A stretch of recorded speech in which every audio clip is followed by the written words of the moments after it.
Welcome, friends, fans, and fellow adventurers. Your Rolling with Advantage has landed you here at D4&After.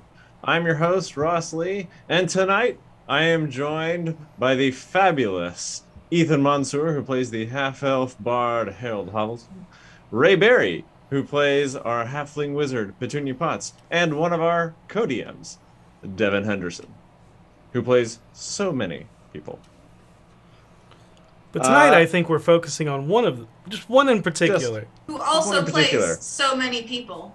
Who also plays so many people. That's a great point. I love that, Ray. Fair warning, everyone. This episode's going to contain massive spoilers. We've already hinted at it. Just be aware, major spoilers ahead. In particular for episode 142, dramatic dualities in a daunting duel. You have been warned. A couple housekeeping notes real quick. These shows are pre-recorded. If you have questions, submit them via the D4 and the D4 Discord at the D4&After questions channel by Wednesday at 4 p.m. Eastern. We do our best to get to every question that's submitted. If we're not able to get to your question due to time or whatever reason, feel free to tag whoever you're asking the question in Discord, and maybe they can answer it later. These shows air Friday night at 9 p.m. Eastern. You're here with us now. Woohoo! Hey. The video on demand is available for Patreon members the following week.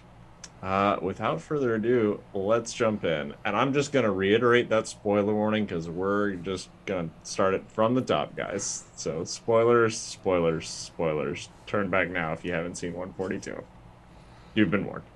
All right, thank you all for joining me this evening. All right. Welcome. I haven't seen 142, so I'm a little nervous. I would What also are you talking about? I would also say that spoilers for Lucky Catch as well. Yes. The Petunia Yes. one shot. Yeah. Another Who fantastic. knew that'd be so relevant? That is actually my favorite one shot y'all have ever done, hands down. Y'all two were amazing in it. So. Hey, thank you. It's all the person on the other side of the screen up for that for sure. All right, so we have there was a lot that culminated in this episode for both of your characters as players and Devan for one of your major villains over the course of the campaign.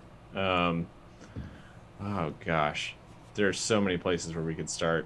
I do want to start with Strike. One of the questions from Strike Red Kite, Devan, for you specifically. How much of the Harlequin story was planned from the beginning? And as a follow-up to that, Okay. is there ever a fear in developing such a long-running arc for you as a DM? Okay. I will touch on certain things that we touched on last time where we talked about the Petunia one-shot Lucky Catch, where you played a specific NPC who ended up being another specific NPC. But I created the Harlequin because I played a game with Ethan. It was a LARP for many years, and he played a Harlequin there, and I Very different. Extremely different. The polar opposite, even. Yeah, wore only black and white. Was an alchemist and murdered people with a bat. But that has nothing to do with here or there. And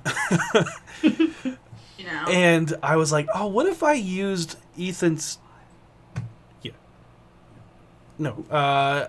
What if I used Ethan's tropes against him? And that was, he typically likes playing characters that have masks. He likes playing characters that are charlatans. He likes playing characters that have a dark side. He likes... What are you doing to me? I'm so exposed. Because I know them too. Everyone who's played multiple games with me knows them.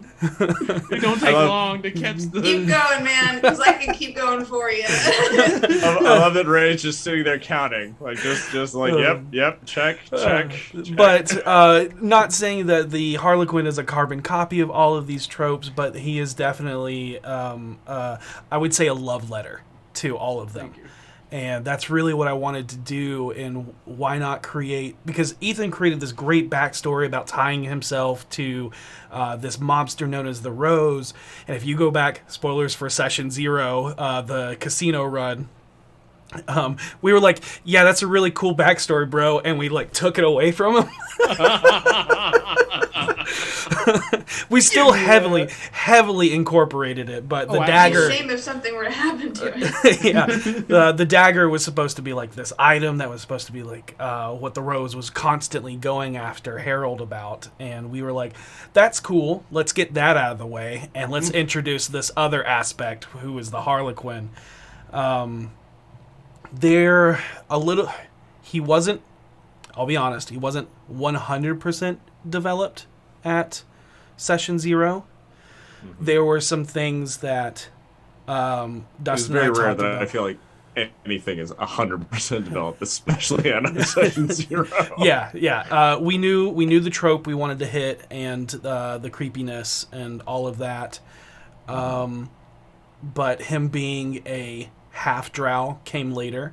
There were talks of him possibly being a changeling, but we were like, he has the actor feat, and we want to really showcase that type of aspect. And the long run, like, the fact of him being Matrim was kind of always there. Sorry for the little glitch.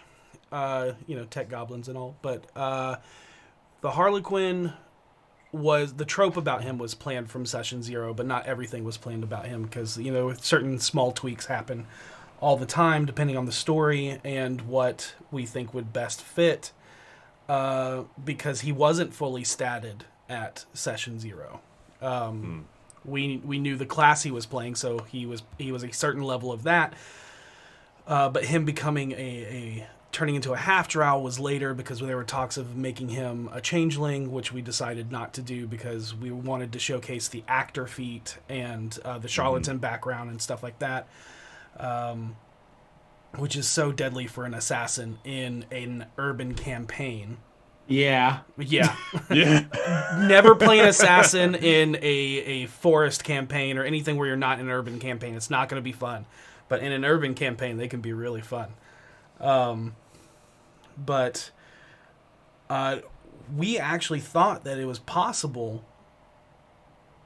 that he was going to die earlier on. We also always knew that we were going to have the Matrim Merrig tie-in, but that was created after Session 1, not at Session 0, because of how close Harold felt to Matrim, and we know exactly what we're doing with that. So, yeah. So that happened after Session 1, and incorporated that, and that was the beauty of that backstory, because the raw emotion that you see from Harold, and I think it was in episode 41, was because it was like Ethan and I being friends and feeling betrayed. Cause it was it turns out Devan is a murderer. But on the boat, there was a chance that the Harlequin could have died. The Harlequin definitely was more powerful than Harold at that time, but he was only, I think, 7th rogue, where Harold was like a 5th level character. So there was an edge, obviously, in the Harlequin's favor, but we always wanted it to be, we'll get into his build later, I'm sure, but it never wanted to be so overpowering it's a joke. So it was kind of always a little bit of an edge until Harold failed at killing him. And then it became an obsession. And from that obsession, something I think we talked about last time, the Harlequin was also put in place as this, not a MacGuffin, but this foil for Harold, because one of our players out of play had warned us right before the pandemic, hey, I have this other job that I might have to disappear for a couple of weeks, and I can't be on the stream. We're like, cool, we have the perfect explanation. They're gonna get got.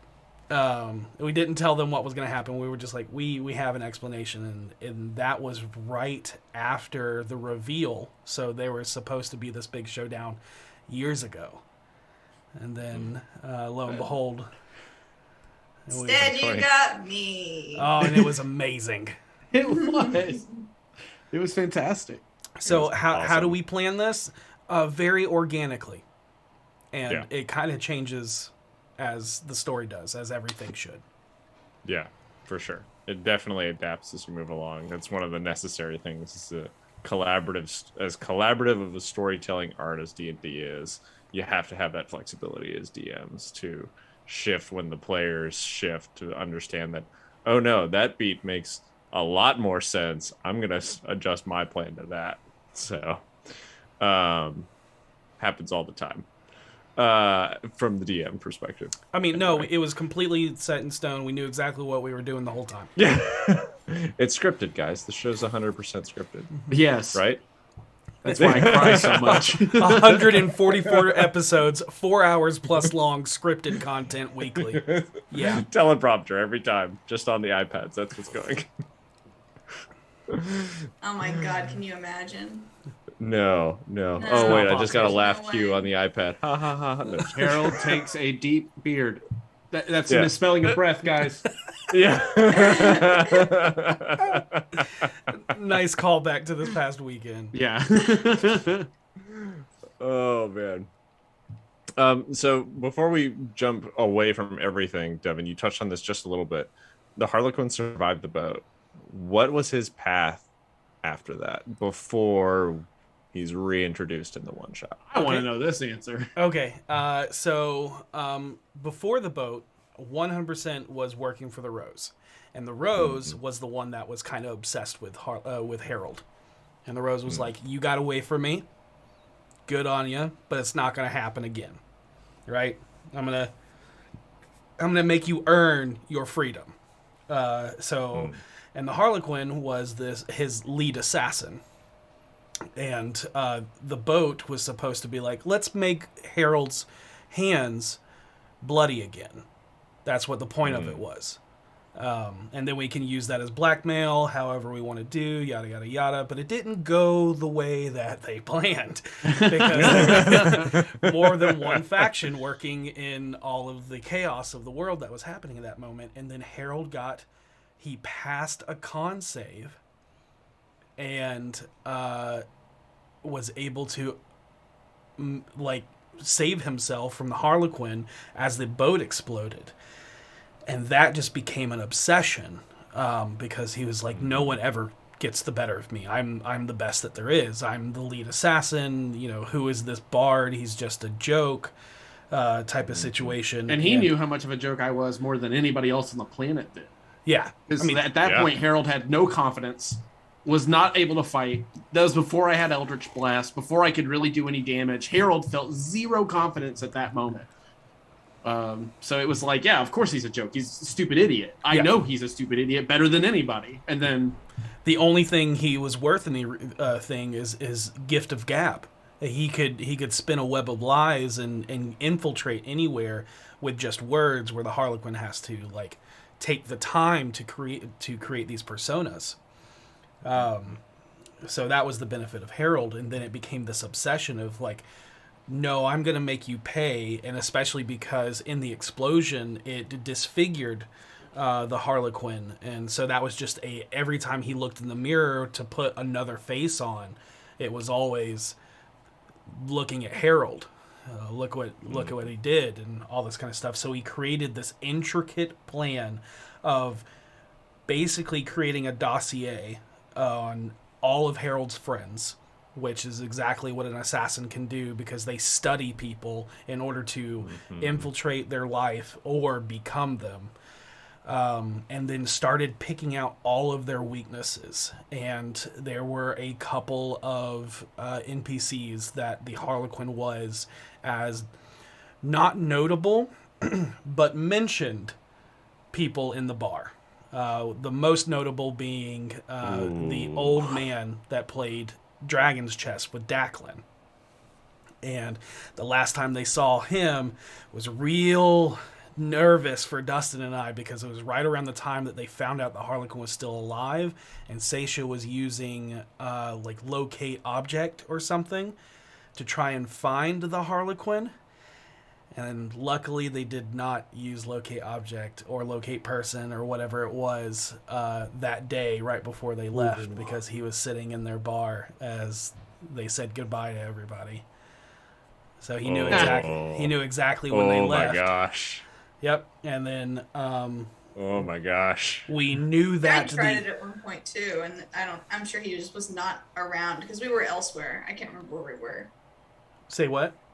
There was another time where I believe Petunia tried to locate creature or locate object or something like that, and I think they were just somewhere where it's at that 1,000 feet. Yeah, it was around that time as well. It may have been Petunia, not Seisha, that was locating, but there was one time where we brought up the map and we measured 1,000 feet.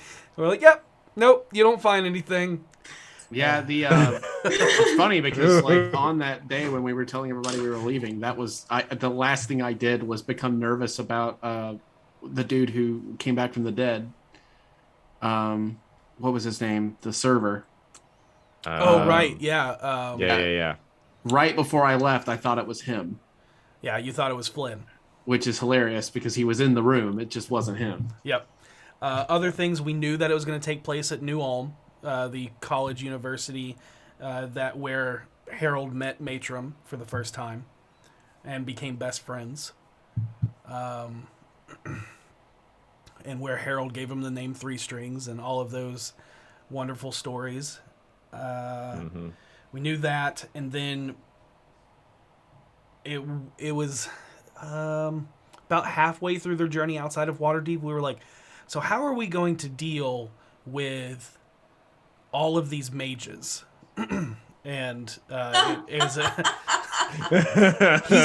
like, it's the same argument that Voss always made. He's like, I'm just a guy with a knife, and unless I get the drop on you, I'm dead. And so that was the same concept of he's basically just a guy with a knife, and you guys found out pretty quickly that he's pretty easy to take down once you all gang up on him. Despite being the high level that he was at that time. So we were like, why wouldn't the city have a prison for mages? Because mages would be a definite problem. And so we were like, boom.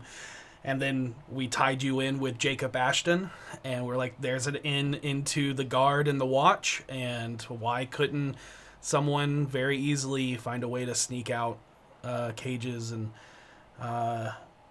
there was a new construction site with New Ulm University, which includes the new subclasses for bards, and so we were like, oh, that's an easy new campus. And it was just a bunch of all of the small little things that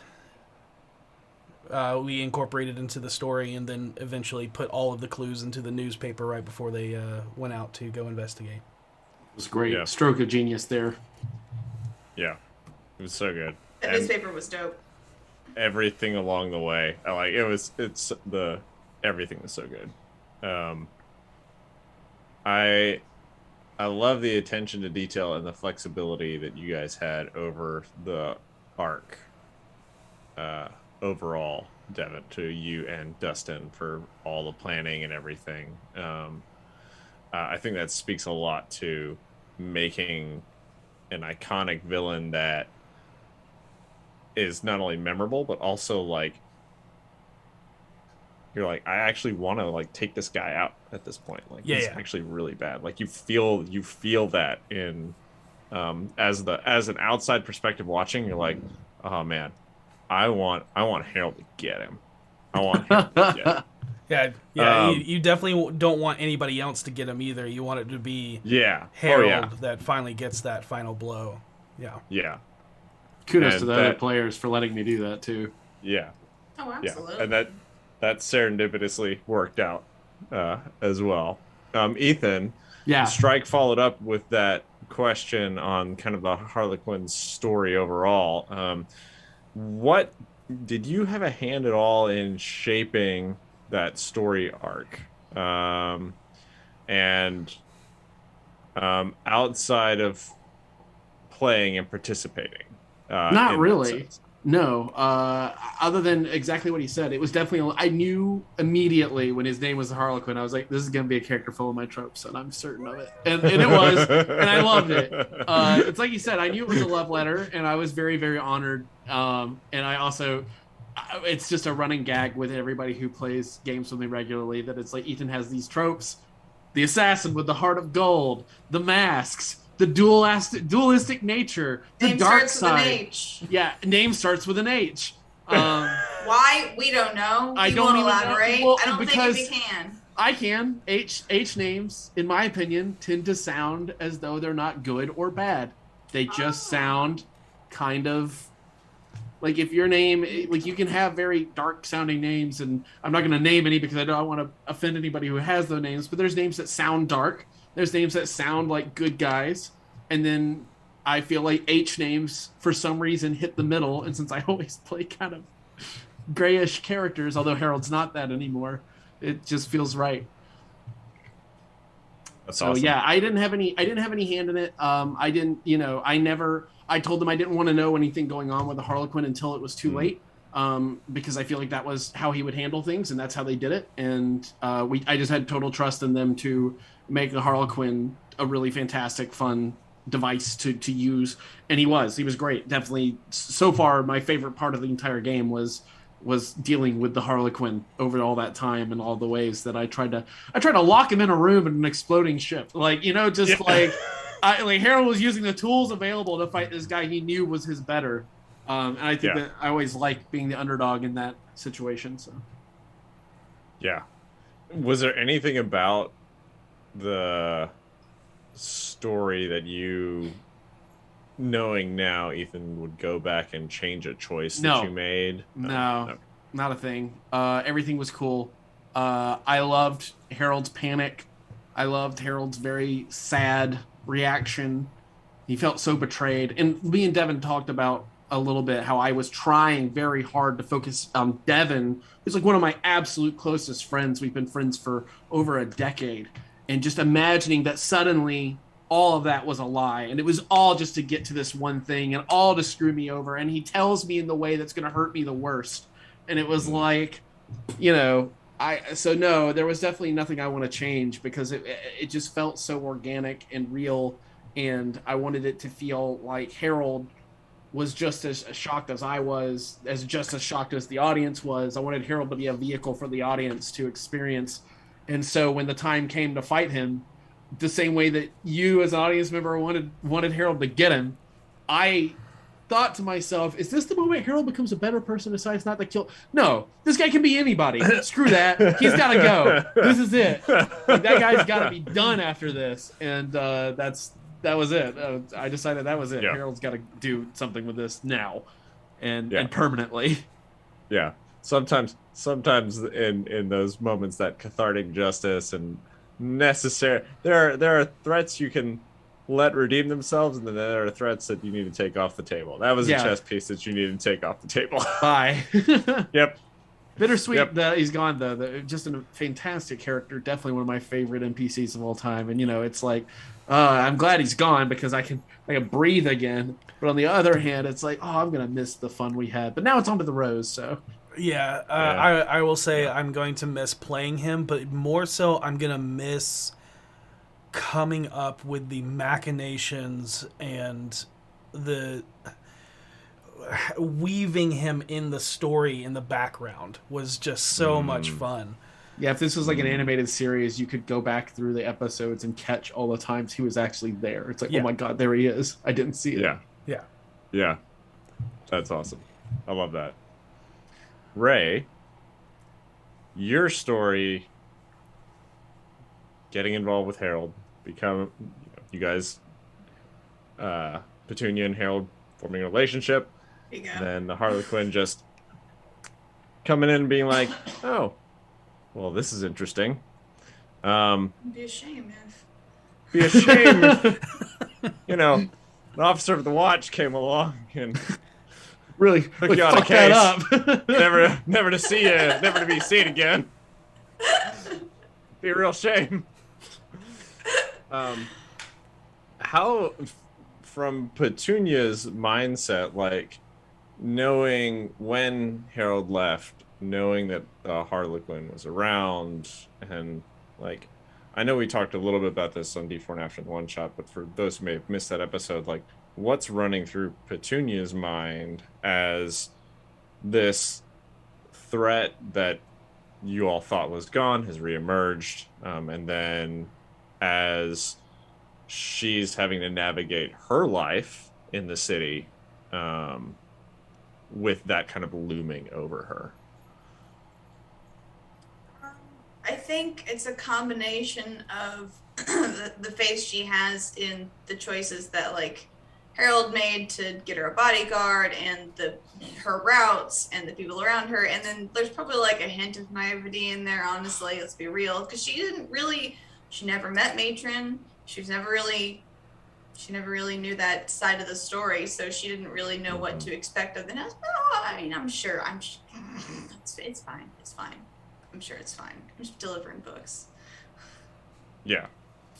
So Goblin asks as kind of a follow-up to that, like specifically I think leaning on the one shot, did you ever suspect you were being set up as Petunia?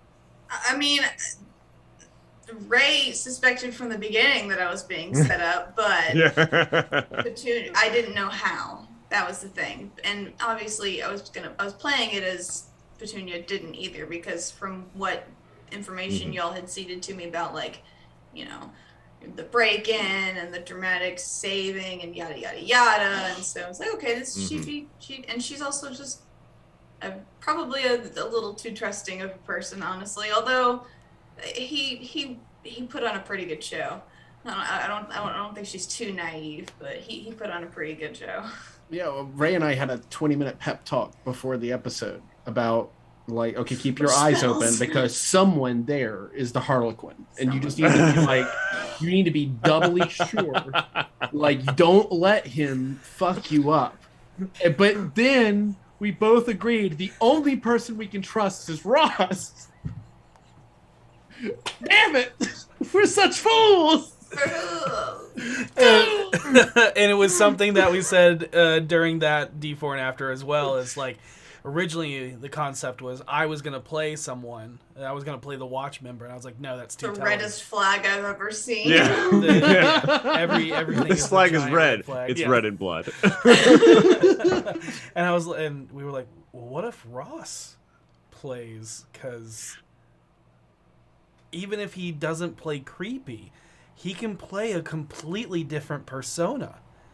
We loved Ashton, and you did a great job. It was one of the best performances because not only were you playing like a very different kind of character, you also threw hints constantly, and we just bounced right off everybody. I mean, Ray and I both were just like. Also, playing with that kind of secret like on your shoulders is always stressful. So I was like, okay, kid, don't slip up. Don't slip up. Yeah. There's a thank you guys for that. There's definitely a point where I was like, all right, I gotta drop the seeds. Was that one too much? No? All right, maybe I can drop another one. Is that one too much? No? All right, maybe I'll try another one. And that's also just another testament of being a DM and having all of the secrets from behind the screen. You're like, I'm spoon feeding them everything. Why aren't they picking up? Is because you already have all of the lines and dots connected, instead of just throwing a puzzle with all the pieces on the floor and being like, why haven't you figured it out? Ray came out after that session and told me, I can't tell you what happened, but Harold's gonna be upset with me. And I was like, what in the hell? What can Harold possibly be upset with Petunia for? There's almost nothing she could do.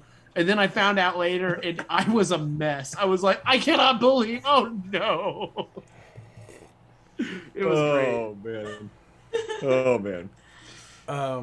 I do want to bring up a moment that was super awesome. I'm not sure if it's in the questions, but I'm guessing what you're hinting at, Ethan, is the fact that Petunia basically screwed herself out of safety because Gnarl was like, I'm charged with being your shadow. I cannot leave your side. but this is kind of a big pertinent matter because it's obviously pointing all of the daggers in our direction. I have to go warn Jarlaxle, so I'm going to leave it up to you. And she said, no, go do what you have to do.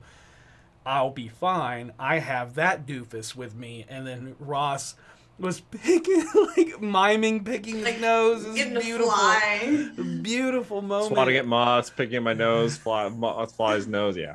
Cool. And then there's a moment where Harold, in the session where he's facing down the Harlequin, and you call for backup. Yeah, man. That's super awesome. If you want to talk about that. You were so giddy. Yeah, I was super excited about that. So I felt like I wanted two things with that. First, I thought, oh, he's one of my favorite NPCs. I think he's super fucking cool, and I think it'd be cool to bring him here because I feel like he deserves redemption. And secondly, I wanted to prove that Harold wasn't upset with him because it was like I said at the time, all of us have been tricked by this guy more than once. Like, how can I be upset with you for, this is what he does. And so I thought it was a really cool moment. I wasn't sure you'd let me have it. I was like, just let him come in as like an assassin. It's fine. And like, you were really, really hype about it, which made me feel like it was the right decision narratively. And then he giving me back a pendant was really cool. And I feel like it made Harold and Gnarl even closer. Yeah. Like, those two are going to be... Yeah. That I feel like in that moment he became a more prominent NPC than he was before. It's like, oh shit, I guess I'm going to be around more often. Yeah. From a mechanic side, that pendant does not summon in Shadow Blades because they're way too high on CRs. They're nasty. Yes. I didn't know until I was looking at the stats. Like, oh. Yeah. And the one thing you didn't do is you can actually create pockets of shadow, and that's what makes him super dangerous. But the fight didn't last much longer after that point, which is out of play why we gave you the pendant back, because narratively it was a beautiful moment, but Gnarl would also feel like, I didn't do enough. Thank you for this moment of redemption, but I will offer you my pendant as a show of camaraderie, because... Yeah, Jarlaxle's going to hear an earful from Harold about that guy's the best and he needs a promotion. That guy's awesome. Fucker was great. Yeah. But narratively, we were just like, no, that's the right move. 100%. Yeah. Why would we say no to that? Thank you. Yeah. And that was an awesome moment, too. From the audience perspective, to have that knowing what had just happened literally in game, like the night before, essentially. I'm sure he didn't sleep that night. I'm sure the dude was a mess. Like, oh my god, I fucked it. Like, he had to have felt that way. And that was part of the reason I wanted him to be there. It's like, you can watch me kill this fuck. Yeah. So Goblin also asked, what's your favorite moment for the storyline? And I'm going to ask that to everyone here, because everyone was so involved over the course of the life of this arc. What's your one moment that you're just like, oh, that's my favorite moment for this? Let's start with Ray. Yeah, Ray, go ahead. Yes. It's like having to choose between eating, breathing, and water. On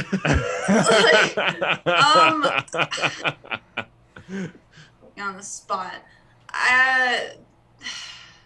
I mean, the fight was really, really cool. I mean, it's hard to pick a moment, but like the thing with the coin and Timora, that was really, really cool. And I know you guys were.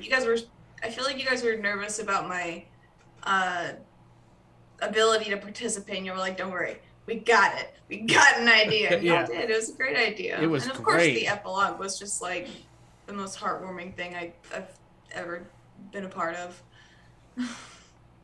That coin was legendary. We talked about it days and days and days. We still talk about it. Just made her such a huge part of that whole experience and literally saved my character multiple times. Timora was on your side both in play and out of play, because that was some of the wildest moments in a fight ever. And we didn't want to turn Petunia Potts into this damsel in distress. You have to save me. I'm in a cage. We wanted those moments with her because I know Ray was going to shit talk the Harlequin. I wanted those moments, but also have like this hint to another story that was coming, and that was done so with the like a lucky penny, a lucky copper. Good. Ethan, what is your favorite of the story? The Matrix reveal. Talk about. I mean, I knew that'd be your favorite too. Talk about just the biggest like plot twist, and I had no idea, and yet when he said it, it became so obvious, and I had a whole like month to really let it soak in and get that emotion built up, so that next session I could really deliver. And I really wanted real tears. I wanted uncontrollable sobbing. I wanted a real person's reaction, not a movie star, not like, I didn't want it to feel like acting. And so me and Devan talked a lot about how it's really like Devan betrayed me, and just thinking about I get emotional thinking about that, and like how awful that would be, because we really are super close. Like, we are very, very good friends. And so it was just like that moment, the reveal, everything about the boat, coming back to my friends, and just weeping about how my whole life's a lie and I'm a liar, so I sort of deserve this. Just all of that. But I will say my second favorite bit was just being down, him trying to slit my throat again and again. Oh my gosh. And then Wheel and Woe saves me, and then Ray saves me, and then the description Dustin did of all of the necklaces flying off but two. Yes. And I knew one of them was Timora. And by the way, in that exact moment, Harold got faith. Like, real faith. Like, I am going to those like churches. That's happening. I'm gonna be in all the temples for Timora. Harold really, it's like when it's that in your face, how can you not have faith? And one level of cleric. I don't know, maybe. That might be me. More likely her. You can be a follower without being a totally. cleric. But what about you, Devan? You took my favorite with the reveal, and also at MomoCon. That can be your favorite. It's so good. It's so good. It's so good. At MomoCon, we took your clip of the heartbreak and put it in our reel, and I heard many, many times, "I gave you that name." And I was just like, "Oh, so good, so heartbreaking. I'm so evil." Oh man, I loved that. It was very real. So that moment, but also being able to do it a second time was like, because we were like, how do we get them a second time? Because you can't pull it off twice. It's impossible. But you can, though. Lightning struck twice in this campaign. Unbelievably good. Yeah. That was like a proud moment, kind of, as a DM, and thank you, Ross, for being able to come to the table and deliver this very hard task. Because as Ray said earlier, like, when you have a big secret like that, it just kind of weighs on you, and it did not shine through in your performance at all. So it was. Except he was. That's great, because I was sitting there like, oh my gosh, I've got to be giving everything away. It's got to be my face. Your voice was a little shaky when you were like, "And I stab her in the back." Oh, that's only because out of play, Ross told us, he was like, "I didn't want to." Yeah, no, I knew. Yeah. And I knew. The look on his face was like, "God damn it, I came here for a job." Yeah. And that was okay, because the reveal had happened, and it was exactly. What a great reveal. That's fine. God. So all of the big hit moments of the Harlequin are big hit moments. They're some of our best moments in the game. Just because you got. I got. We both got. You're looking at two people that got. Mm-hmm. We don't get got. We go get. No, we have so much more in common now. So much brings us closer together. There's better bonding over being got. Is that? Oh man. You're welcome for that gift, by the way. There's so many. My gosh, there's so much. There is so much. So, timeline-wise, the one shot happens, and then the start essentially of 142. Harold learns that Petunia is taken. Like, mask comes on. What was the change that went over Harold in that moment? Harold didn't remember his name, but he knew who that guy was. It's like you can take the name away, but it doesn't erase the guy. The guy's still in there. Harold was like, if he really wants to see where it all began, then I'm going to show him everything from where it all began, and I'm going to show him. You know, like I said, when I was on the ship, zero confidence. Harold was like, I play music and tell lies. What the fuck am I going to do against this guy who carves people's faces? He's dancing through these people, killing them. This time, Harold was like, this guy's small on the totem pole of the things I have to fight. Like, he's not a big deal to me. Like, I want to make him feel, even though he was the biggest deal that Harold ever did. Harold even said, we've never done anything more important than this, which was a very selfish thing for him to say and very uncharacteristic of Harold himself, who obviously usually puts other people's like things before him. It was like you were seeing Oscar again. Like, this is the most important thing. But every time I insulted him, it was, you're nothing to me. You just wanted to be me because this is the one thing you couldn't do. You could have done anything, but you couldn't be me.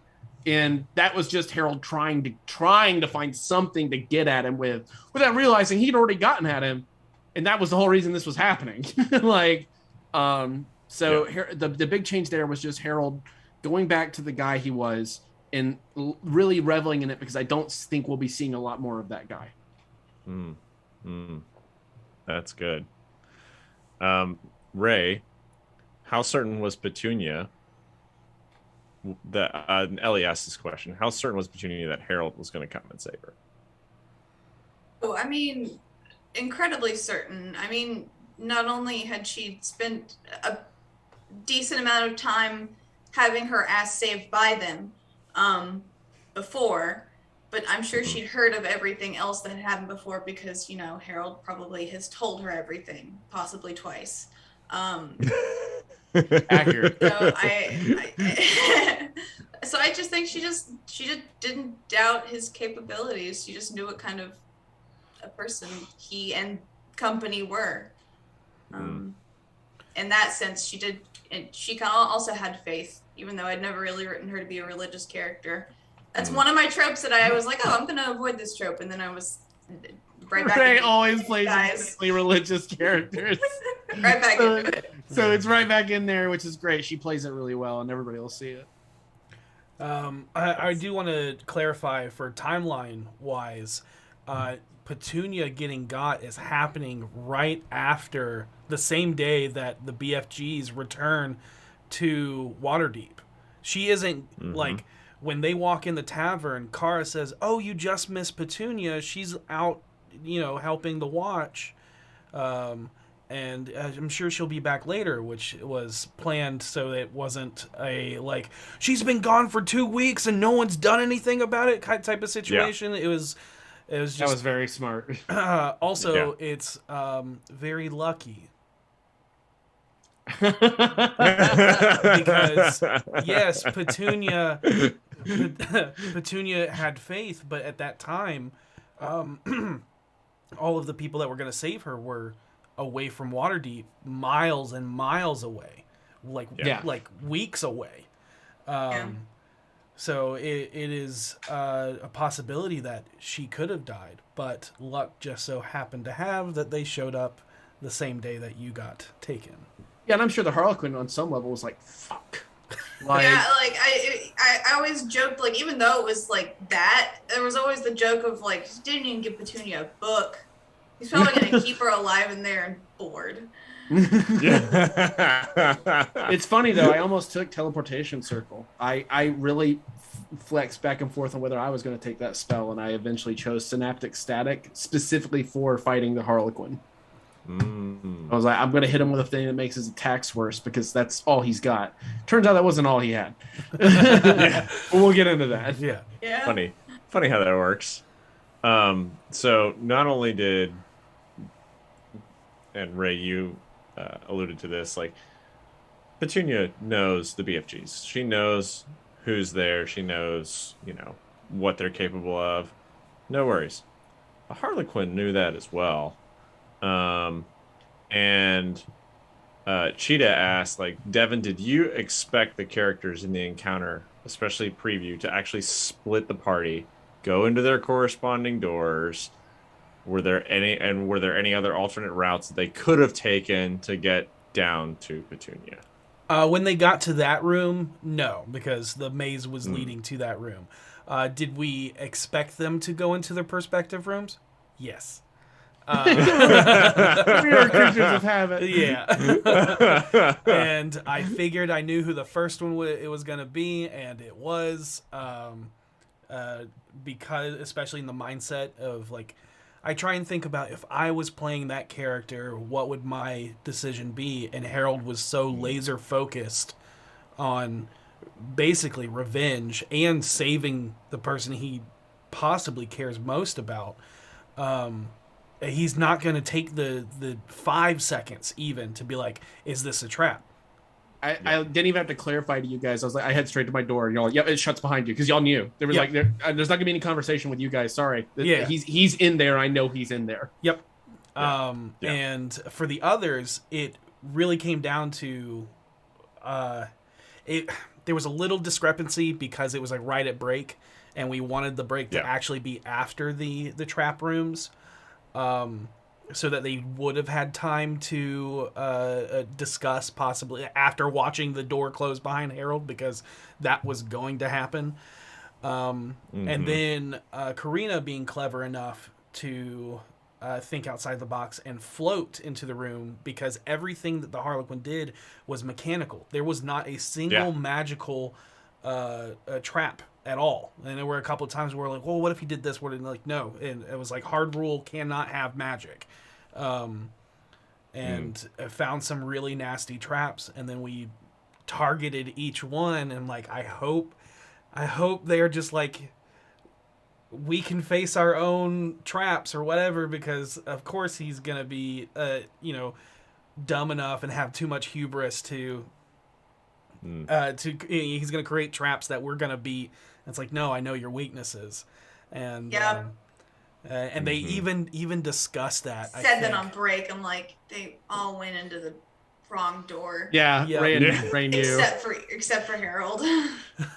Harold was always just kind of like a prelude to the battle of like, hey, let's walk down memory lane. Terrifying room. Yeah. I mean, it's literally just a room. Everything. An attic is basically what it was. An attic full this of episode of hoarders. of memorabilia.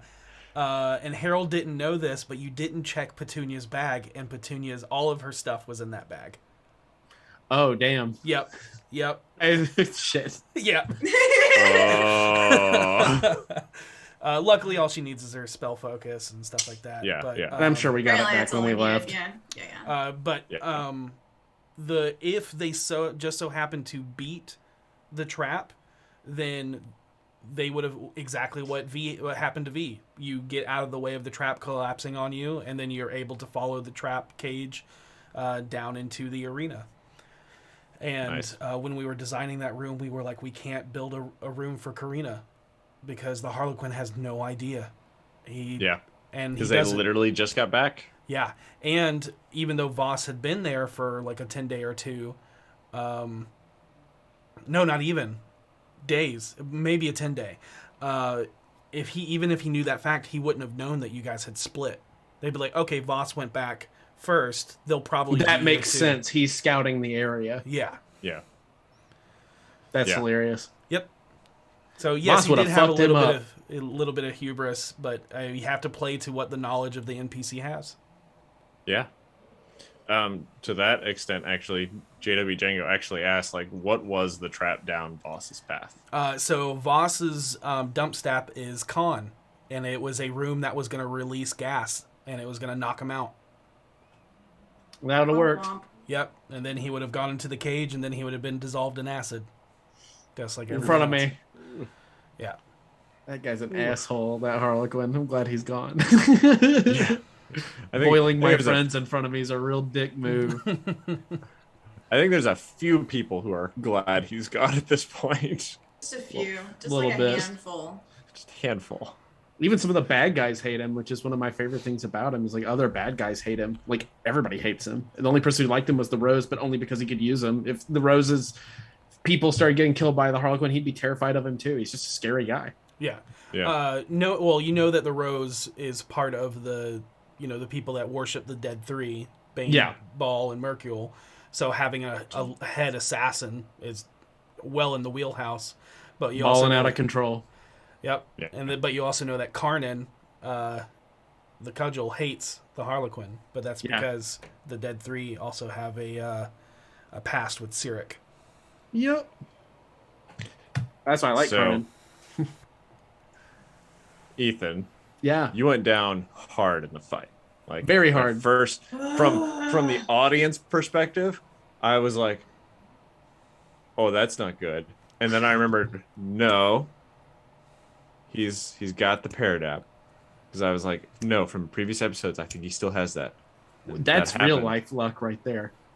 And then the Harlequin comes after you. Like, at that point, what was running through your mind when he starts just wailing on you after your turn, and it's before that magic can kick back in again? You hear me ask a few times like how stabilization worked, because I was like, if I'm stabilized, that means I can take 2 hits, and I bet he can only swing twice. He swings twice. I'm totally comfortable at that point because I didn't get killed. Then he action surges and does it again. Then the panic set in. I was like, oh man, I'm gonna die in the first fucking seconds of my big final battle. I was kind of nervous. I knew they'd probably revivify me. They had plenty of time to do it. And I knew that Dustin and Devan understood that there was a very good shit. I have the lowest HP of the party. Like, hands down. Hands down. I know, Ray looks pretty unhappy with that fact. Well, technically, that encounter, did Rhea have the lowest HP? She did. Because She did inside the cage. The moment the cage was Temporarily. Yeah. Temporarily. So I knew, and I said this to several people at the beginning of the fight, but I mean before the fight started, like on the break, I was like, so I'm gonna go down in the first swing. That's gonna happen, no matter what. If he hits me, I go down in the first swing, because that's he has whatever he has planned is to drop me as quickly as possible. Mm-hmm. But then, as he kept trying to get me and just couldn't, if that's not the most incredible, just amazing, like, narrative, oh my lord, how cool is that? Dice rolling, all of it. Dustin didn't even have to tell me what the last 2. I knew one of them was Timora. I didn't know what the other one was. But when he was like, how? I even was like, without them telling me, was like, I grab it and I show them Timora because I know it's there. And it's like, and by the way, Harold's never putting those necklaces back on. He wears Mistro and Timora, and that's it. I thought that was such a cool moment. So yeah. Panic, pure panic in the set. When I heard action surge, I panicked. Up until then, totally fine. No chance he's got me. Ray, what about you? When you saw Harold go down in that first hit, and you guys had talked, what ran through your head?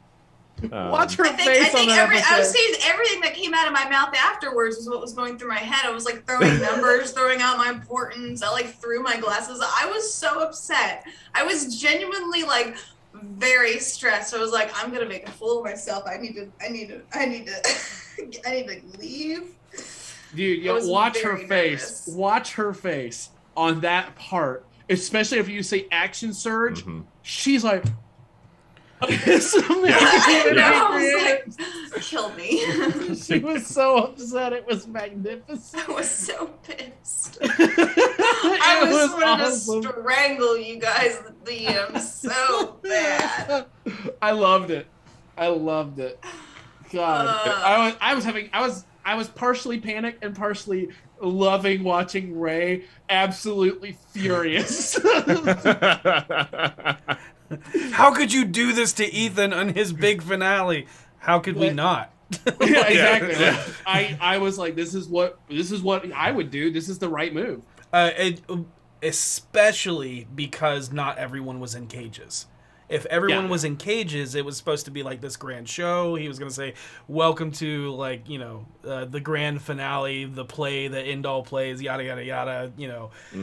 Make a big show of it because he's an asshole. And he was pretty confident he could take you. But when he saw two people out, one he didn't even recognize. He's like, "Nope. I got other problems to deal with." Yeah. If V closes distance, it's over. Yeah. Like, the party's over instantly if V closes distance. So. Yeah. Yeah. It's funny, I told Katie at the beginning of the fight, like, grapple him, just focus on grappling him. She never did that. She was like, no, I'm going to swing. And thank God she didn't, because okay, the but javelin. she javelined, Yeah, the javelin was unbelievable, so she made the right call. That was clutch. Yeah. Having, It literally was. And then, having Petunia get her spell focus back, and that completely changes a whole lot. Okay, creature. So good. Oh, man. It changed the flow of the battle from a tight battle to okay, tide's in their favor at this point. Luck Still is not on a done our deal. side. Yeah, there you go. Luck is on your side. She was like, not a done deal yet, but that door, that one. Devan, JW Dango, and a few others did ask, what was the Harlequin's level, makeup, etc.? Because that fight was intense. And while, to Harold and Ethan's credit, Harold was prepared as best he could and thwarted a few things that the Harlequin had. He didn't thwart everything. No. So, as I said earlier in this, that when it was just Harold and the Harlequin on the ship and it could have turned into a showdown, he was somewhere between 7 and 9. I forget exactly what it was. Something that would have been very hard for Harold to fight, but not impossible. This one is an impossible fight one-on-one. But not with everybody out of their cages. He is a character sheet. He's not a stat block, like a monster stat block. He is level 20, which sounds like a lot, and it is, especially when you add for a party on of top 5. of arcane cages and acid and wyvern poisons and all of this stuff. It sounds like a lot, but obviously it wasn't. Because once his dump stat was strength and con, and we built him with standard array. We did not roll his stats. So he does have a 20 in both Dex and Charisma, but that's only through feats and ASIs. And he was a 13th level rogue, so anything that he was trained in, he could not roll below, I think it's a 9 or something. So that one time where it's like, I'm going to roll acrobatics for him, and Dustin was like, it doesn't matter, he cannot fail. The lowest he can roll his acrobatics is a plus 12, so it would have been a 21. Yeah. And let's see, and he was 7 fighter, but most specifically an Echo Knight fighter. And the reason why he was 7th is because at 7th level is when you can completely control, like, your Echo Knight has all of your stats, and you can see things through them and all of that kind of stuff. So That's dirty. Yes, That's why my Hellfire didn't hurt him, because I hit his copy and it just popped him out. Yeah, the trade-off is that the copy only has 1 HP. That's it. Yeah. So as soon as you the AC is also bumped on the Echo. The Echo is a AC 20, and his AC was 18. I will tell you his feats. He had Actor. He had Elven Accuracy. So anytime he was attacking, and he had advantage, he rolls 3d20, not 2d20. Oh, Yeah. And Echo Knight was there, I'm sure, to corner you and get flanking. Yep. That's exactly what. But that, again, the planned fight he had did not play out that way, because it was going to be like, oh yeah, we're totally going to have a fair fight to the death, Harold. Echo Knight. Yeah. Which is exactly what he was going to do when it came down to the end, where he was like, fine, you want to kill me? You have to do it yourself, make everybody else stop, and we'll have a fair fight. And that's exactly what he was going to do. He had 27 hit points left. He knew that you were on death's door. He's like, I got this. Yeah, you know what my plan was? Like, okay, we'll do it ourselves. Greater invisibility. Like, all right, now let's see what you fucking do. Oh, okay, that's good. That's good. Past Elven accuracy, he has mobile. He has skill expert, and he has mage initiate. Bard. Ooh. Oh, to sell the fact that he was matron. Oh my gosh, pretty great. Oh, that is next level. Yeah, so that was the only magic he had was drow magic, and then minor illusion, vicious mockery, and dissonant whispers. That's amazing. That is awesome. But now Bill. he has 3 death saves failed. Love that. Oh man. Oh. Ethan, Kelly wanted to know: is this cathartic for Harold at this point? For Harold, it's bittersweet because he really wants to leave that life behind him, and as long as the Harlequin existed, that part of him he can't let go. So it was like, I don't want to be the monster. Like, here's the thing. Working with Voss for so long made Harold realize, like, man, maybe I'm doing things wrong. Like, when this guy says the things that I used to want, it just doesn't taste the same. And that's Orkira. You know, that was the 6 years in the bag, and then working with her for so long, and she's like one of his absolute best friends, and then he falls in love with Petunia. They start getting closer together. All these good influences on him made him, and then seeing what Voss was doing and how he was getting what he wanted, but at what cost, that was when Harold was like, I don't want to be that guy anymore. I don't think that's me anymore. And he really went the chaotic good route. But then this happened, and it was like, you know what? I'm going to indulge one more time in this other guy. And I had a great time out of play. It was very cathartic out of play. For Harold, it was bittersweet. You saw how quickly he took the mask off and like threw it down. He wanted to be done.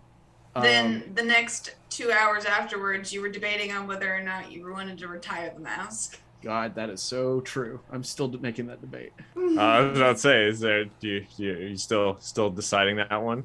I think there is a part of me that's ready to put it down because Harold's making the argument now that the Masked Lord should not be masked anymore. And Harold's arguing with himself whether he should keep it or not. On the other hand, Harold doesn't want to get rid of it yet because the rose is alive. And it's like, there's one more person who needs to see that other side of me. And there's still that thread. Yeah, until I've tugged that last thread out. And also, a part of him also wants to wear that mask for when he's the Red Wing eventually, and makes the reveal to Manchun, and I get to do to Manchun what was done to me with Matron, where it's like, oh, I've just been lying to your ass for the past year. You piece of shit. Jason figured it out? Oh, yeah. This is a new low point for me. Yeah, this one hurts. Yeah, 100%. So yeah, I don't know that it's retired yet. I think he's going to hold on to it until he's dealt with the last pieces of the bad parts of himself and the last bad pieces of town that he feels needs to be uprooted. That's fair. He likes scaring the bad guys. Yeah, and with an intimidation level like his, which is a plus 13, he likes being scary. Yeah, it plays well when you need it to. Yeah, especially with the things you all have ahead of you. Yes. Harold needs to be scary sometimes, so I don't know that I'm entirely... And also, Ethan, it's a trope. I like the masks. I can't. Yeah. I can't yet. Hashtag Scarold. Scarold. Speaking of the mask, you wore it the entire game. How was that? That's impressive. It was awesome. You guys did me a huge favor because I mentioned to you guys that I might wear the mask, and I was like, "Hey, is that cool? Can we take it down from the back? I know we've put stuff on it and stuff." And not only did they take it down from the back, they put an inlay of fabric on the inside so that you couldn't see my face underneath it, which is huge because that's how it's supposed to be. And when I saw that you guys did that, which was very heartwarming to me, I was like, well, I have to wear it. I put it on expecting it to be sweaty and awful, and it wasn't. It was actually totally fine. I never felt uncomfortable with it. But granted, I think a lot of other people might have, but as Dustin and Devan will tell you, I wear masks a lot in various situations and wear them when I really shouldn't. And I make it work because I feel like there's something about the presentation that makes it really, really scary. Like when I saw people in the chat going, how is he still wearing that? I was like, it's working. This I'm not taking it off until he's dead. This is working. Because I wanted people to be like, Ethan has to be uncomfortable. Like there has to be, but I wasn't. It was great. Very comfortable I thought mask. you were. I should have known better. It was very comfortable. I had a good time. Not gonna lie, I was looking at that mask when they were working on it, and I was like, "Oh, that's so cool." And then I was like, "Oh, that's not gonna be comfortable at all." So It was great. There's awesome. a big padded piece in the forehead, so it sits very comfortably off your face. And if I remember Nice. correctly, you didn't even take it off to like drink anything. Nope. No, Yeah. I didn't drink anything. I literally never took it off. Yeah. Jeez. The mask First stayed of all, on. how dare you hydrate? I drank double what I normally would on break, which is Yeah. significant. Yeah, I imagine you were pretty parched. Yeah, but yeah, I go through like 4 bottles of water every game, and that was the only challenging part. Was like I could really go for a sippy right now. Need a straw, just a little hole in the fabric. Poke a little hole right there. Flap. Completely kill the aesthetic. Yeah. Emergency liquid. My actual injection favorite port. part of the mask was turning that one guy and putting my finger over it, and like I was like, I hope that translated well. And I went back and watched, and I was like, ooh, that looks sick. That's terrifying. Yeah. I love Yeah. that. There were a couple moments where I was like, "Ugh, it's a little creepy right now." It worked really well. Thank you. One of our viewers did ask, and this is probably, I think this is probably more directed to you, Devan. Maybe Dustin might need to answer this one, but I wanted to know where that mask came from, and because he would love to potentially purchase one, or a Harlequin version of one. So I made that mask. I think Dustin painted it, but I made the shape of it from a Halloween mask, based off of the generic design that Ethan wanted and what Marquis painted in the original artwork, which is amazing. I cannot confirm nor deny certain things being available in the merch area, hopefully sometime by the end of the summer. But we will see. It is a big investment, but something that we really want to do. If it happens, it would be extremely limited. Ooh, all Yeah, right, Put me on that list. Put me on that goddamn list. If there is a list, I want it. Why would you get put on the list for a mask? Why would that happen? Yeah. What list are you talking? Top of the list? Is Top that of the list. Top of the list. Timora's list now, Jen. Speaking of Timora, Ray, like end of the episode, you're the denouement for that episode. Petunia becomes a chosen of Timora. Like, what is that like for you and her in that moment? I think it's so funny because, like I said earlier, I normally come in playing religious characters from just devotes to fanatics. It's religion is fun to play. But when I picked Petunia, because I think I've mentioned this offhand, I based her off of loosely off of Evie from Mummy, so she's a practical, very not atheist, because it's hard to be an atheist in this world. It's a different world, but she didn't really think about that kind of stuff. I never really thought about her as devout or anything. She was interested in knowledge, and then when this just kind of fell into her shoe, as it were, it just kind of opened her eyes a little bit. And not really any problem that there was, just this is a part of her. I mean, Tamora's like a halfling deity, I believe, right? That's kind of, I don't know if she's specifically halfling. or she favors the halflings. That is probably true, but she is the goddess of luck. I will also say, if you don't want to play cleric, you don't have to, because a chosen does not mean you have to be a cleric. Okay, but what if I want to? If you want to, then do it. 100%. I'm just saying, if you're like looking at the cleric list and you're like, nothing really fits the idea I have. Yeah. I'm just letting you know that just because you're chosen does not mean you have to be a cleric. It just means that you're favored by that god and get extra boons. Yeah, I think it was, the time management is a factor, but I think it was a very quiet turning point or like growing moment for Petunia, for sure. Especially in the world that she is sort of involved in. Yeah. Elaborate on that a little bit. Like, what in that moment of growth, like what do you think actually pushed her towards that? I think it's very similar to what Ethan said. I think she also kind of stumbled across faith. Like to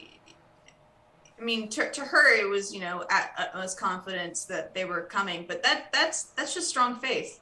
That's all that is. So at first it was really just faith in the BFGs, and then unbeknownst to her, she just, she's like, oh, I'm just a lucky person. And I'm sure it'll turn out fine, which is, I guess, almost like a faith in self, but that's like a weird can of esoteric worms I don't need to go into right now. But yeah, I think it just going through that kind of life or death experience, not involving quippers, really turned that around for her, and really showed her how lucky she really is. Like, holy shit. I say this, I've said this at least 2 different sessions. I feel like when I play the game, it's like not only like the rolls, like my lucky build, but like just the wildest shit happens. Mm-hmm. I remember you and I got so many matching rolls, and then of course, how many ones did we roll this last past two time? different players, myself and Goblin, rolled double ones. Yeah. Like one reroll one, and it was like, if that's not. Yeah, all of that was, but every time we needed something where it's like either I'm fucked or it's going to work out, it worked out. And it's like, looking back on it, when people explain to Harold exactly what happened, which I'm sure they did on the ride home, he's like, fuck, well, I'm religious now. Okay. Yeah, those life-saving and game-changing moments, like the javelin. Oh my god. Hands down, top 5. Yeah, and then Seisha did it again to save Vinley's life. Yep. Yeah. And saw Vinley go down, natural 20, smash open the glass, and then boom, there's Vinley, still in death saves, but not forcibly failing them. And Rhea loves to roll them just in case. And do you want to know what she rolled? Because I can tell you. I know what it was. Oh, I do. I want to know. Oh no! Rolled a 1, so she took. Is that not the first time she's done that? No, she does it very often. She's not lucky when it comes to death saves. Holy cow! Ironic for the necromancer. But yeah, if she took 1 single point of damage from that acid, that would have been 1, and then the 1 death save gone, and then the 1 would have been death. But that natural 20 saved her, and I'm sure there were other times, and it was just, there were a lot of very awesome cinematic moments. There were. Both in-game and mechanically out of game during that entire fight.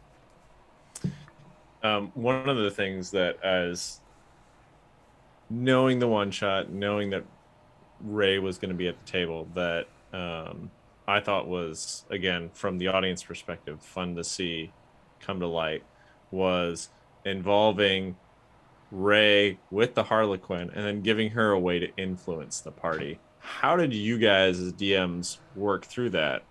And then Ray, I've got a follow-up for you after we get a little bit of insight from Devan.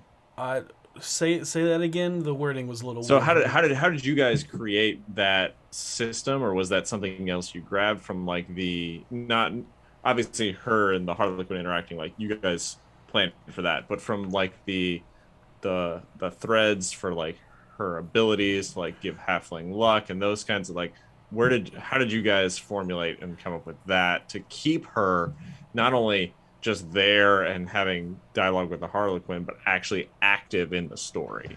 Yeah, we were racking our brains on how to do that. We knew that she basically had nothing, and the only thing she had gotten was some shut eye because she passed out from nearly bleeding out to death. She wasn't exhausted, but she didn't have anything to help save her. And we were like, how do we make her an ally, and not just in the last 30 minutes or hour, or however long the fight's going to be, the last part, so she's not sitting at the table or coming all the way down here and then waiting outside for the first half and then coming in the second half. And we did that with obviously the interactions, but we were like, it has to be Tymora. The choice at the end of the game, like Tymora wasn't "you're my chosen," it was "do you want to be my chosen?" And because and obviously Petunia said yes, but we were like, okay, if it is Tymora, does she get the blessing to everyone? Can everyone have access to Petunias? And we were like, no, that's too much. But there are two people that chose Tymora when they were blessed from Daggerford, and we're like, that's it.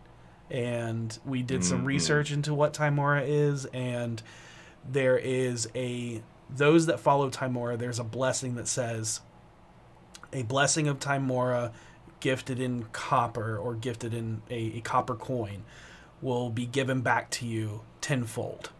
So it's basically a single copper will give you a silver or something like that. So, but also there's that trope of a lucky penny, Yep.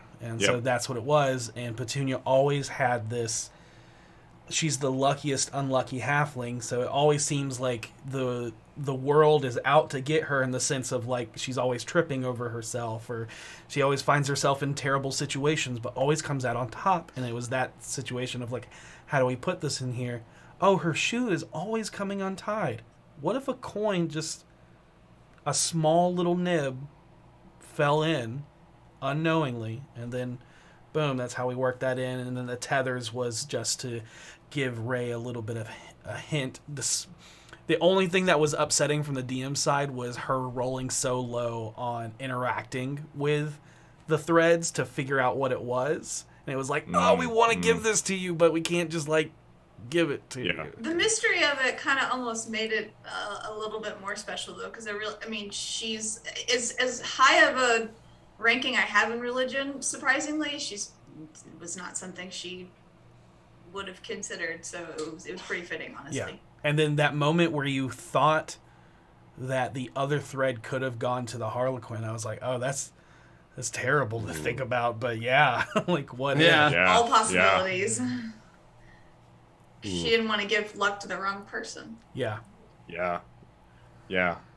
I'm not gonna lie, from the audience perspective, when there were two threads, I was like, oh my gosh, just one of those go to the Harlequin. Like that's what I thought sitting there watching it. I was like, oh my gosh, this is gonna be, that would be sinister. So glad, from the audience perspective, glad you guys didn't go that far. And the reveal was so cool that it was Seisha as well. It was so sweet. Yeah.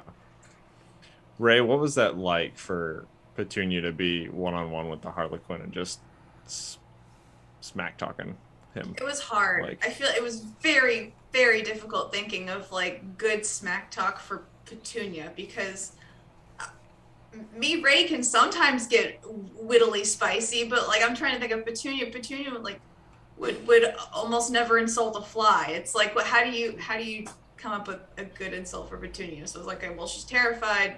It's gonna sound awkward anyway. Just go with it. So yeah, but that was great. I think what made it so great is that you didn't try and be snarky and come up with one-liners like a bard or like Harold would. You were actually trying to find ways that you were diving into the knowledge side. You were using Petunia's brain of like, why are you doing this? But trying to find that little chink in the armor to get underneath his skin. You know, like I love the line. Are you doing this? Do you love him? Are you jealous? Yeah. That was great. Are you jealous? I couldn't. I No. was like, there's just. It was a good thought process because I mean, love and hate kind of are two sides of the same coin sometimes, and so like, he was just obsessively hateful of Harold because how could such an idiot get the better of him? So when you were like, "Do you love him? Are you jealous?" The Harlequin's just like, "Yeah, fuck you! I can't wait to kill him."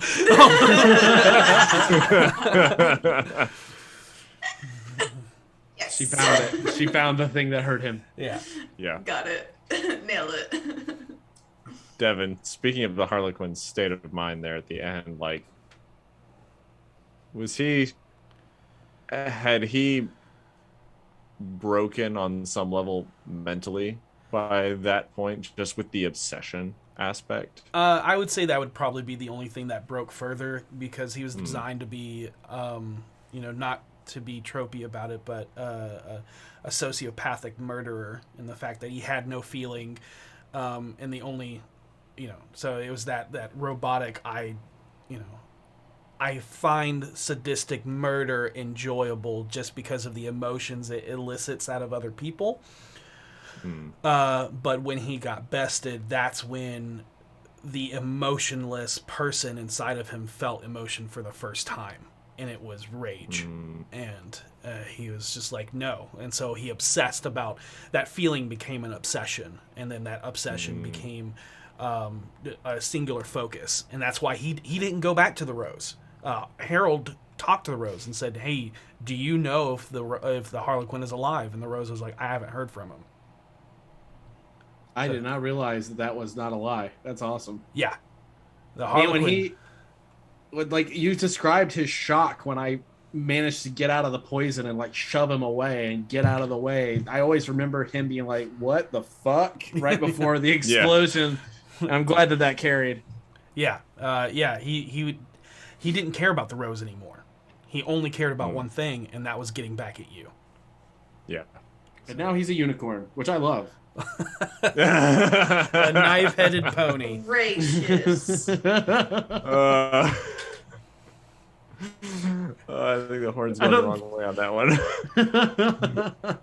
one.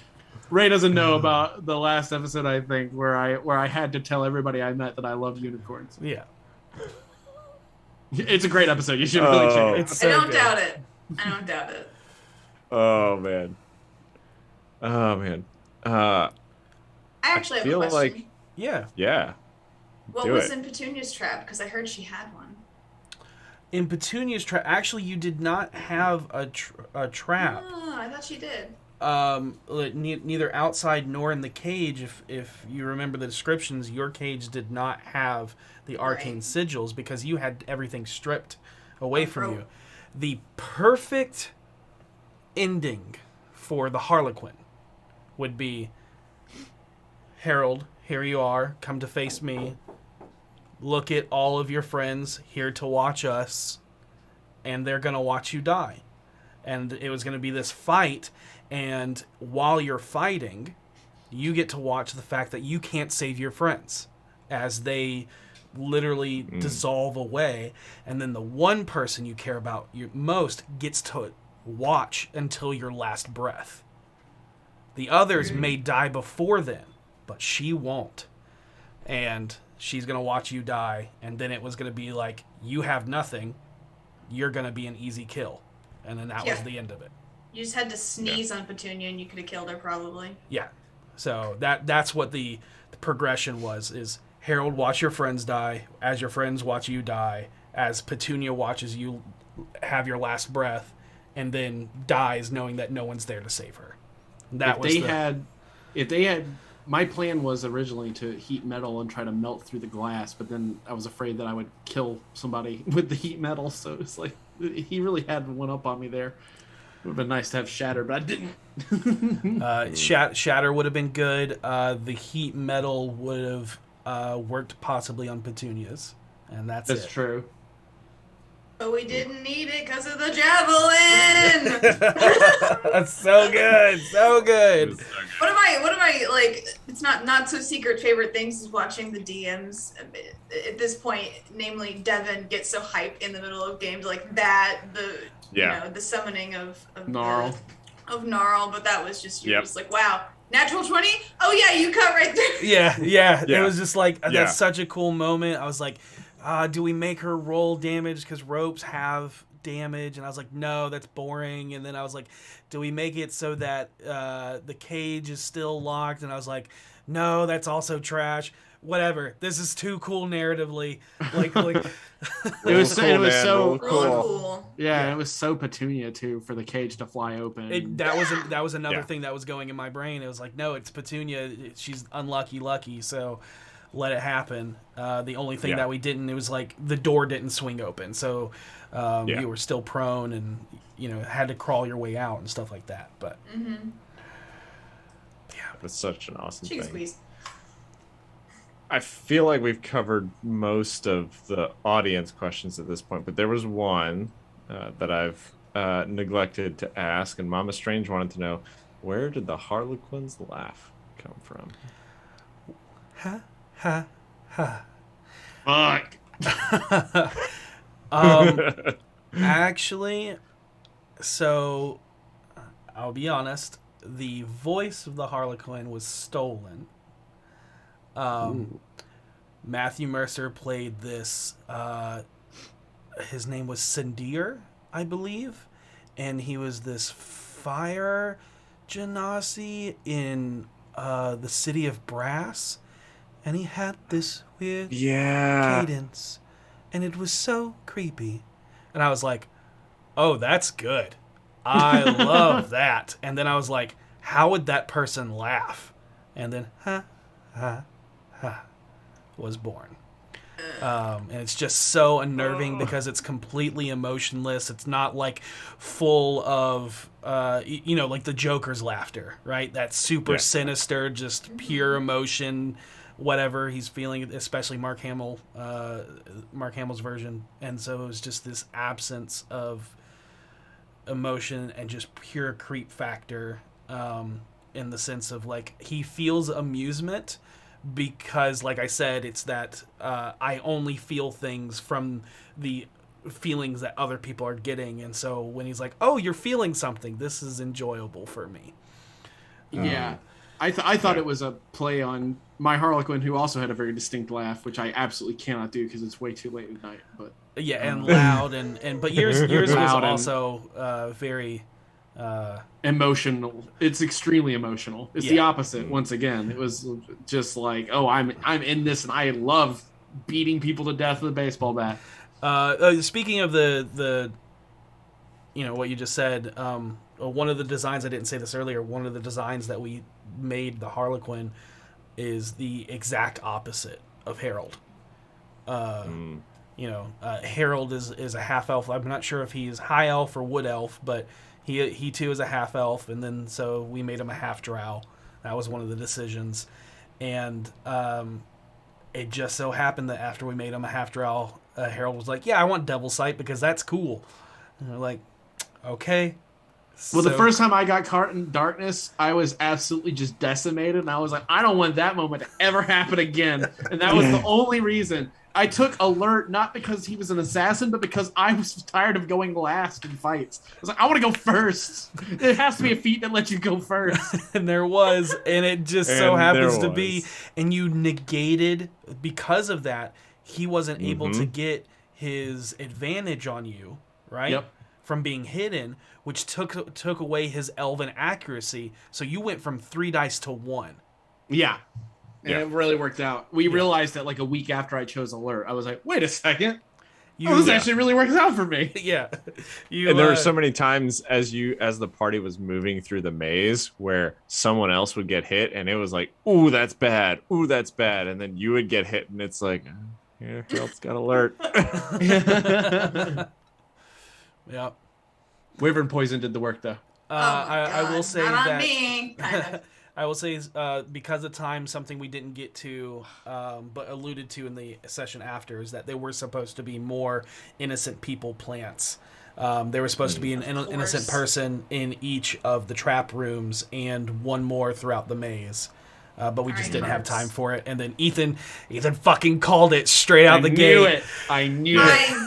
I suspected too, and as soon as Ethan was like, I'm like, Just like he would not leave himself open for me to swing first. There's no chance. And I'm He would like, not make a mistake like that. Well, done this to us before. Narratively, what we were banking on is the fact that he was a half-drow and had dark vision and did not expect you to have devil's sight, right? So it's like, okay, I'm going to play to my strengths and and that's why he positioned that person there. It's like, this is a strategy I would use. Let's see if he falls for it. And you didn't. Hey. Nope. Saw right through it. Straight through it. Love it. Straight through it. Love it. With devil's sight. Love it so much. With Devil's sight. Love it. Oh man. I think we're at time at this point. If not over. I think that seeing this, the end of this major arc for audience members, especially those who've been with us since the beginning, this has got to be one of those moments that speaking from my perspective as an audience member, this is one of those moments where it was like, fuck yes, like yes, like we on the audience side felt the elation that you all were feeling at the table. I know that Harold isn't done with all of the challenges related to all that backstory, but this was definitely a big win for the BFGs. And everyone's still alive for the moment. Everyone is God. alive and needs therapy. Look, let's just be honest. Everybody in the real world needs therapy too, because it's not a stigma. It's just something that helps you process things that happen in your life, and the BFGs are processing a lot right now. I'm under the opinion that everyone needs a therapist. Absolutely, 100%. 100%. But on that note, especially folks, the BFGs. yeah, but it's been a hell of a ride. The best. Oh, I do want to say, folks, say before the last note is that the reveal happened of Matron being the Harlequin on 141, and the conflict in the reveal happened in 41, and the conflict between him and Harold happened in 42, and the final confrontation happened on 142. 142. Wow. Yep. 100 episodes So in cool. between. But yeah, on We've that. come so far. Yeah. Well, on that note, folks, find a therapist. And hey, thanks for joining us tonight. And one check mark off for the BFGs. But Sunday's coming, folks. So see y'all then. See you then.